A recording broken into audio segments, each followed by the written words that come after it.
eu gostaria de entregar ao seu coração uma mensagem de Deus subordinada ao seguinte tema: você crê na segunda vinda de Jesus?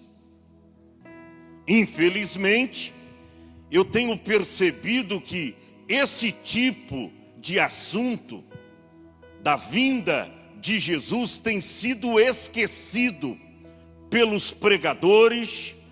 Sabe por quê? Porque esse tipo de pregação, esse tipo de assunto não dá ibope. O que dá ibope hoje, diaconisa Rosângela, é falar sobre o evangelho triunfalista. O que dá ibope hoje é você pregar o evangelho da prosperidade, o evangelho da barganha, em que o pregador oferece algumas vantagens para o pecador aceitar a Jesus. Ele diz: olha, vem para Jesus, porque se você não tem uma casa, Jesus vai te dar uma. Se você não tem um carro para sair com a sua família nos finais de semana, Jesus vai te dar um carro. E o pecador vem, mas escute bem isso, não nas condições da Bíblia, mas nas condições do pregador. E quando ele chega aqui, a realidade é completamente diferente. Então, esse tema acerca da vinda de Jesus, do arrebatamento da igreja, da volta de Jesus, tem ficado esquecido. Eu me lembro que no início da minha fé, todos os domingos, escute bem isso, todos os domingos, o pastor pregava na igreja para nós que Jesus ia voltar. E ele afirmava e dizia: olha, e pode ser hoje, pode ser hoje. Então escute bem isso. Você crê na segunda vinda de Jesus? Meus irmãos, sem sombra de dúvidas, nós estamos vivendo as vésperas do arrebatamento da igreja. Em outras palavras, eu diria, no limiar do grande dia do traslado da igreja e da segunda vinda de Jesus Cristo sobre a terra. Escute bem isto: a segunda vinda de Jesus é o assunto mais importante da atualidade. Mais importante do que os atentados em Israel, a pandemia do Covid-19 no Brasil e a consequência dos vitimados à morte, por esse coronavírus. Mais importante do que as negociações da Bovespa e a cotação do dólar em outras nações. Escute bem isso: para cada verso sobre a primeira vinda, existem 8 sobre a segunda. 1845 vezes no Antigo Testamento e 318 vezes no Novo Testamento.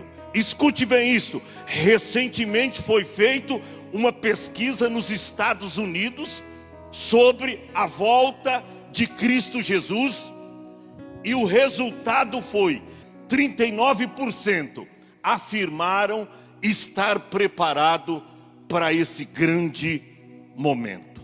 Mas eu pergunto para você, e você que está me vendo e ouvindo neste momento, você crê na segunda vinda de Jesus?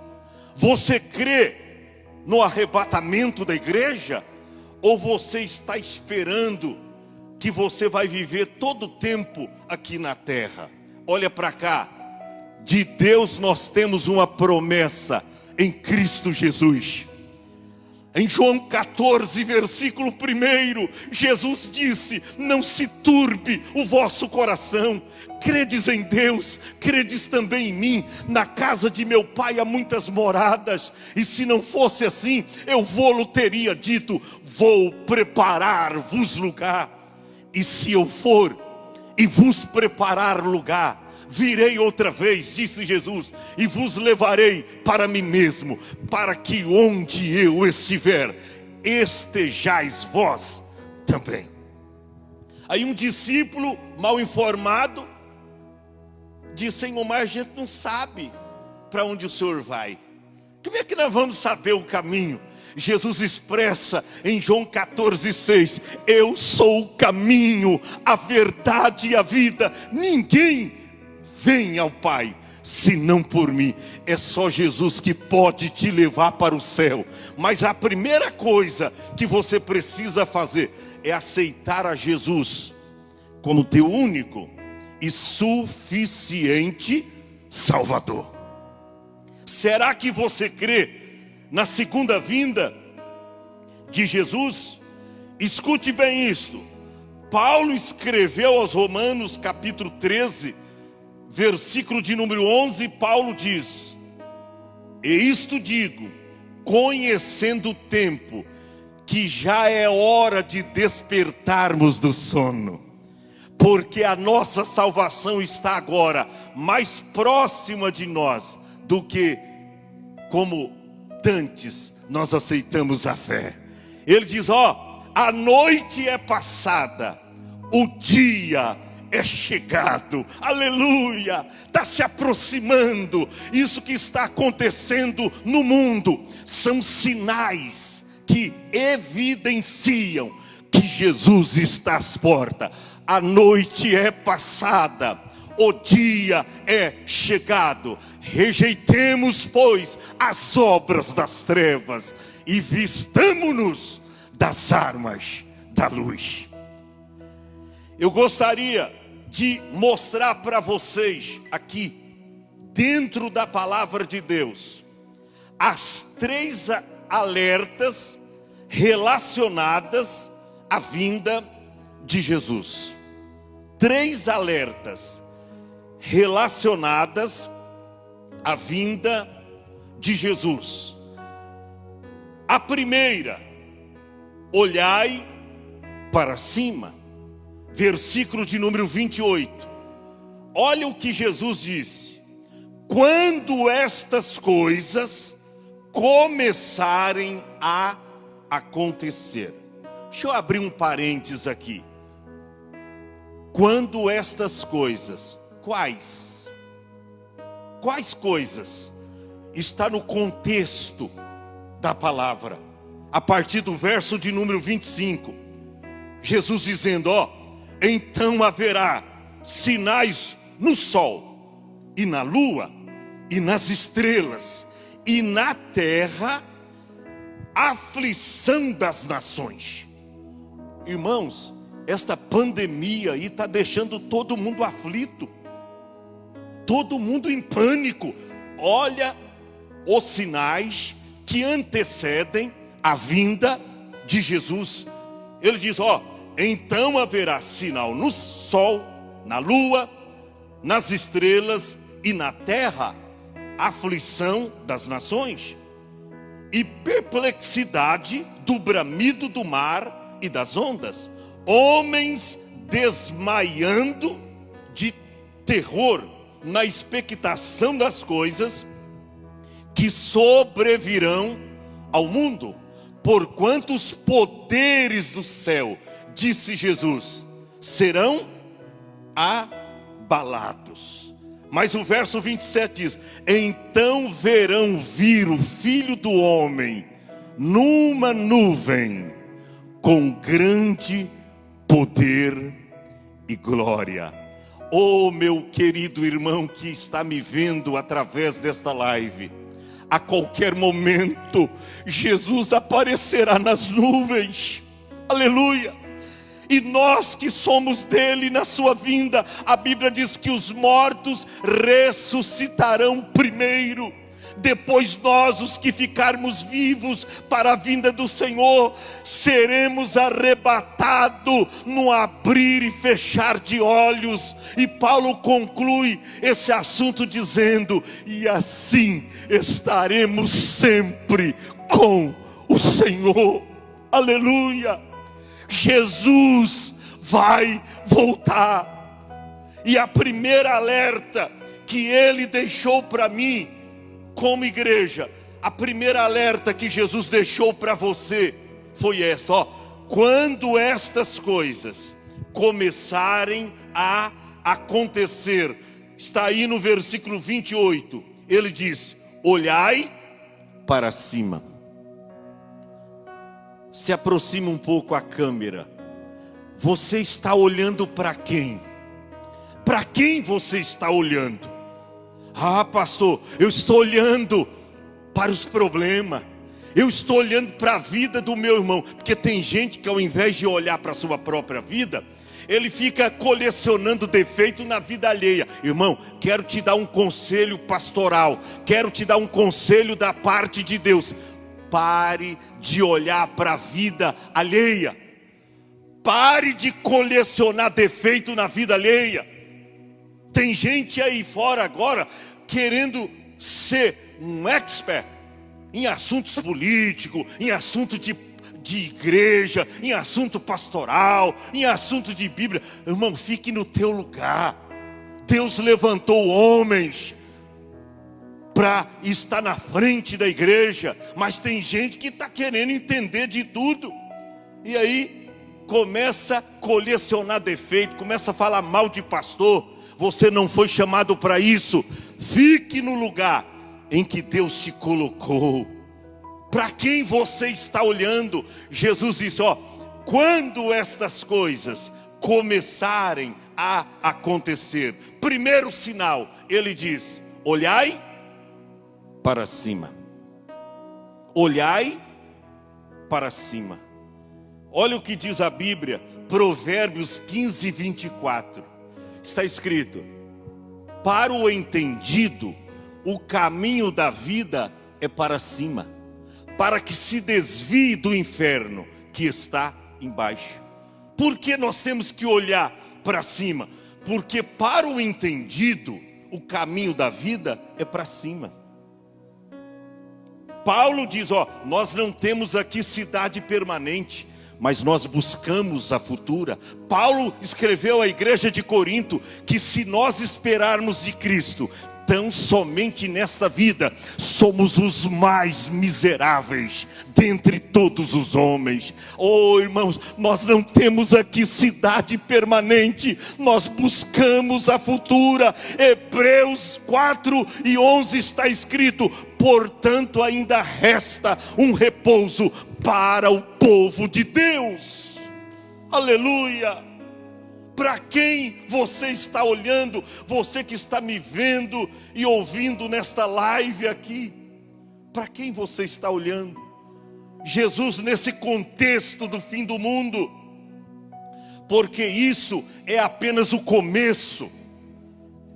Eu diz: ó, quando estas coisas começarem a acontecer, você vai ver aí na sua casa, na sua Bíblia, no verso 28, quando estas coisas começarem a acontecer, primeiro alerta, ele diz: olhai para cima e levantai as vossas cabeças, porque a vossa redenção está próxima.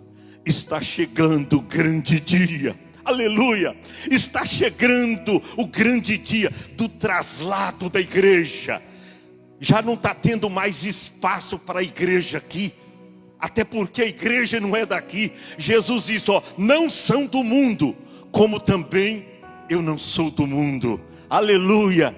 Logo nós vamos estar com Cristo na eternidade. Aí no versículo 29, Jesus fala da segunda alerta. A primeira, ele diz: olhai para cima. Primeira alerta de Jesus para a sua igreja. Ele diz: quando começarem estas coisas, vocês olhem para cima. até me faz lembrar de Atos, capítulo 1, verso 9 e 10, na ascensão de Jesus aos céus, quando Jesus estava subindo aos céus, após ter ficado 40 dias com a sua igreja. Aí a Bíblia diz que os irmãos galileus estavam olhando para cima, preocupados. Olha, o Senhor está indo, o Senhor está indo embora. A Bíblia diz que se apresentou a eles 2 varões, vestidos de vestes brancas, e lhes perguntou: varões galileus, por que estáis olhando para cima? Por que estáis olhando para cima? Esse Jesus que dentre vós foi recebido em cima no céu, há de vir, assim como para o céu ouvistes ir. Eu acredito que quando eles ouviram isso, eles disseram: o quê? Se é de lá que ele vem, agora que nós não vamos parar de ficar olhando para cima, aleluia, porque ele vem de lá. Por isso que nós devemos cumprir essa palavra de Cristo. Quando essas coisas começarem a acontecer, primeiro alerta, nós devemos olhar para cima. Segundo alerta que Jesus nos deixou, está no versículo 29, Lucas capítulo 21, verso de número 29. Ele diz assim: e disse-lhes uma parábola, olhai para a figueira. Primeiro alerta, ele diz: olhai para cima, porque é de lá que virá o nosso Senhor. Segundo alerta, olhai para a figueira. Olha para cá, quando Jesus estava dizendo aos seus discípulos: olhai para a figueira, ele estava falando: olhai para Israel. Porque quem lê a Bíblia sabe que Israel é o relógio escatológico de Deus. Todas as profecias, elas foram ditas para Israel e tem se cumprido cabalmente como promessa de Deus para a nação de Israel. Quando Jesus disse aqui: olhai para a figueira, Jesus estava dizendo para mim e para você: olhai para Israel. Olha para cá, todos nós sabemos que Israel se levantou como uma nação poderosa em 1948, e de lá para cá ninguém segura mais a nação de Israel. Se tornou uma nação poderosa. Havia sido destruída nos anos 70 por Tito, o imperador, mas em 1948 Israel se levantou como uma poderosa nação. E aonde havia judeus dispersos em todas as demais nações, escute bem isto, voltaram para Israel e começaram agora a reiniciar as suas vidas lá, e estão lá hoje, até hoje, aguardando a promessa de Deus, porque Paulo diz lá aos Romanos que todo Israel será salvo pela vinda do libertador. Então, quando Jesus disse, olhai para Israel, ou olhai para a figueira, ele diz: olhai para Israel. Interessante que ele diz também: e para todas as árvores, que quer dizer as demais nações da terra. Isso significa que as nações estão em guerra. E ele diz: e haverá guerra e rumores de guerra em vários lugares. Mas Jesus diz: não vos assusteis, porque é mistério que todas estas coisas aconteçam, mas ainda não é o fim. mas está se aproximando. Estamos no começo, no princípio das dores, mas a qualquer momento a trombeta soará e aparecerá nas nuvens do céu Jesus Cristo, que com grande poder e glória arrebatará os teus escolhidos. Então você que está participando dessa quarentena, meu irmão, não deixe a sua fé desvanecer, não deixe a sua fé esfriar. Sabe por quê? Tem muita gente esfriando na fé. Não deixa, porque isso é uma prova para nós como cristãos. Mas nós não podemos perder a nossa entrada na eternidade. Não tire os teus olhos de Jesus. Vamos recapitular. A primeira alerta que Jesus nos deixou está aí, Lucas capítulo 21, versículo de número 28. Ele diz: olhai para cima. A segunda alerta, ele diz: olhai para a figueira, ou seja, olhai para Israel, o relógio escatológico de Deus.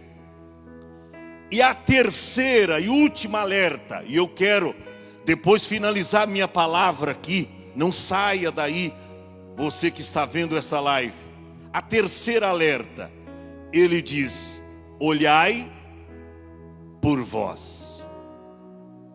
Eu vou recapitular. Primeira alerta, ele diz: olhai para cima. Segunda alerta de Jesus para a sua igreja, ele diz: olhai para a figueira, ou seja, olhai para Israel. E a terceira, ele diz: olhai por vós. Está no versículo de número 34. Olhai por vós, para que não aconteça que os vossos corações se carreguem em glutonaria. Está vendo o perigo? Até nós que conhecemos a palavra de Deus, podemos deixar que as coisas deste mundo venha sufocar a nossa fé. Até nós que conhecemos a palavra do Eterno, podemos sim vacilar e deixar que os nossos corações se carreguem de glutonaria. O que é glutonaria? É a pessoa ser um glutão, comer demasiadamente. Agora não, mas quando está tudo funcionando nessa orla da praia, vocês pegam o carro e começam a passar nesses grandes restaurantes, eles estão assim abarrotados, e é só gente comendo e bebendo. Olha o sinal da vinda de Cristo. Olhai por vós, para que não aconteça que os vossos corações se carreguem, primeiro, de glutonaria, segundo, de embriaguez. Embriaguez. Tem gente que bebe tanto, tem gente que gasta o seu dinheiro naquilo que não é bom, tem gente que está vivendo uma vida de embriaguez.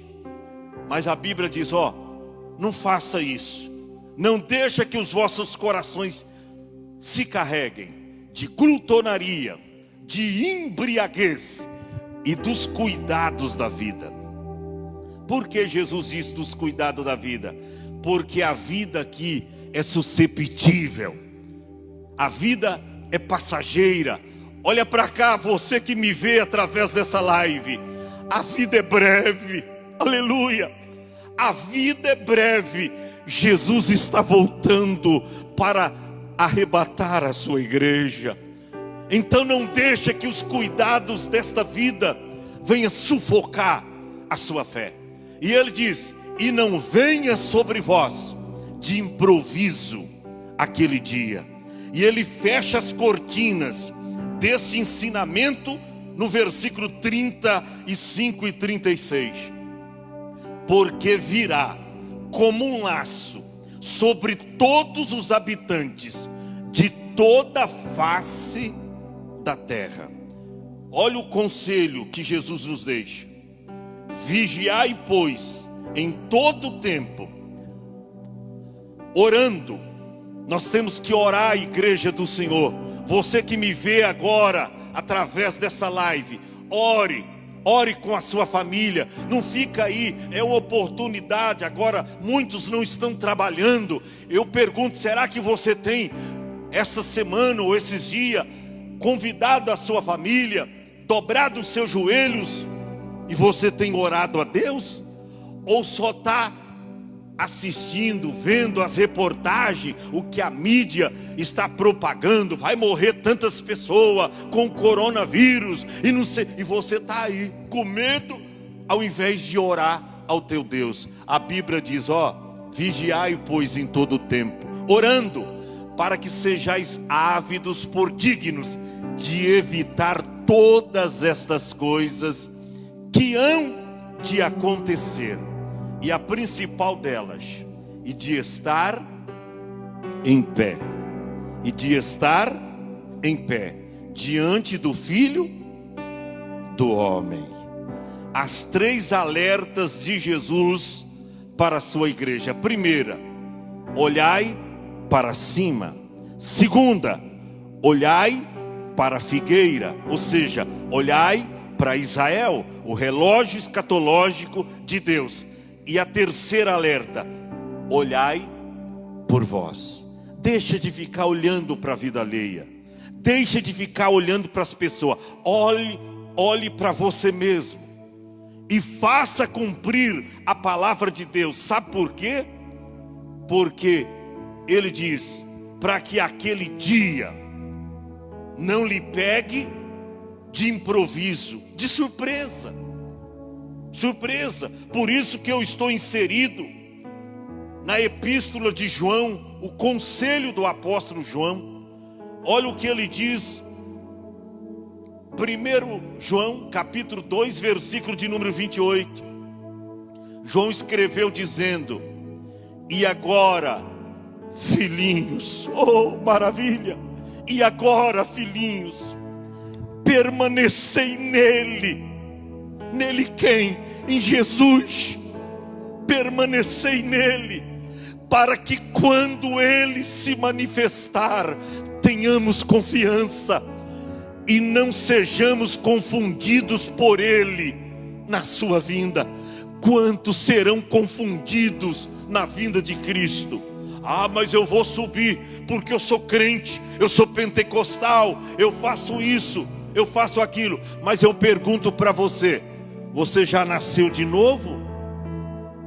Você já é uma nova criatura em Cristo Jesus? Você já deixou as coisas desse mundo? João nos aconselha dizendo, permanecei nele, para que quando ele se manifestar. Quando será esta manifestação? No dia do arrebatamento da igreja. Quando ele se manifestar, tenhamos confiança. O que é? Tenhamos confiança, absoluta certeza. Tenhamos confiança e não sejamos confundidos por ele na sua vinda. Eu termino dizendo para você, quem será confundido por Cristo na sua vinda? Os que não buscam primeiramente o reino de Deus, conforme diz em Mateus 6:33, antes buscai primeiro o reino de Deus e a sua justiça, e as demais coisas vos serão acrescentadas. Quem será confundido por Cristo na sua vinda? Os que não buscam primeiramente o reino de Deus, os que trocam a fé pela incredulidade. Por isso Jesus disse para aquele discípulo chamado Tomé, Tomé, não seja incrédulo, seja crente. Irmão, nós estamos vivendo nesta pandemia, não seja incrédulo, irmão, seja crente. Praga alguma chegará à sua tenda, creia que mesmo que alguém da sua família, não vai acontecer, não será, mas se chegar, ser contaminado pelo coronavírus, não vai te matar não, não vai te destruir, porque Deus é contigo. Não seja incrédulo, seja crente. Quem será confundido por Cristo na sua vinda? Os que deixam de ser fervorosos no Espírito. Paulo escreveu aos Romanos capítulo 12, versículo 12, ele diz, não sejais vagarosos no cuidado, sede fervorosos no Espírito. Está aí no versículo 11, servindo ao Senhor. Romanos 12 e o verso 11. Alegrai-vos na esperança, diz o verso 12. Alegrai-vos na esperança, sede pacientes na tribulação. Essa pandemia vai passar, esta crise que nós estamos enfrentando vai passar, mas Jesus disse, perseverai na oração. Quem será confundido por Cristo na sua vinda? Os que buscam as coisas deste mundo. Por isso o apóstolo João escreveu na sua primeira carta, no capítulo 2, versículo 15 ao 17, João escreveu dizendo, não ameis ao mundo, nem o que no mundo há. Se alguém ama o mundo, o amor do Pai não está nele. Aí João escreveu dizendo, porque tudo que há no mundo, a concupiscência da carne, a concupiscência dos olhos e a soberba da vida, não vem do Pai, disse João, mas do mundo. Aí ele diz, o mundo passa e a sua concupiscência também, mas aquele que faz a vontade de Deus permanece para sempre. Quem será confundido por Cristo na sua vinda? Os que deixam esfriar o seu amor. Pastor, os que deixam esfriar o seu amor. Por isso está escrito, Mateus 24 e 12, que por se multiplicar a iniquidade, o amor de muitos esfriará. Mas o verso 13 diz, mas aquele, aleluia, é você que está me vendo agora, mas aquele que perseverar até o fim, será salvo. Quem será confundido por Cristo na sua vinda? Os que deixam de olhar para Jesus. Não deixa de olhar para Jesus não. Vamos atender o apelo de Jeová para a nação de Israel, quando Jeová bradou dizendo, olhai para mim e sereis salvos todos os termos da terra, porque eu sou Deus e não há outro. Aleluia. Salmo 34, verso de número 5, está escrito, olharam para ele e foram iluminados, e os seus rostos não ficarão confundidos. Salmo 34, versículo de número 5. Que coisa maravilhosa. E finalizo dizendo, quem será confundido por Cristo na sua vinda? Os que perderam a confiança em Deus. Por isso está escrito no Salmo de número 125, que os que confiam no Senhor são como os montes de Sião, que não se abala, mas permanece para sempre. Eu quero te dizer, você que está assistindo e vendo esta live, Jesus te ama, mas você precisa aguardar, porque está chegando o momento da sua vinda. Está chegando, igreja amada, o momento do traslado, do rapto, aleluia, do arrebatamento da igreja. Você não pertence a esse mundo. O mundo está em caos, o mundo está aí tenebroso, em trevas, em pânico, mas nós aguardamos um novo céu e uma nova terra. O apóstolo João, ele escreve na sua segunda epístola, no capítulo 2, e diz, olha, e esta é a promessa que ele nos fez, a vida eterna.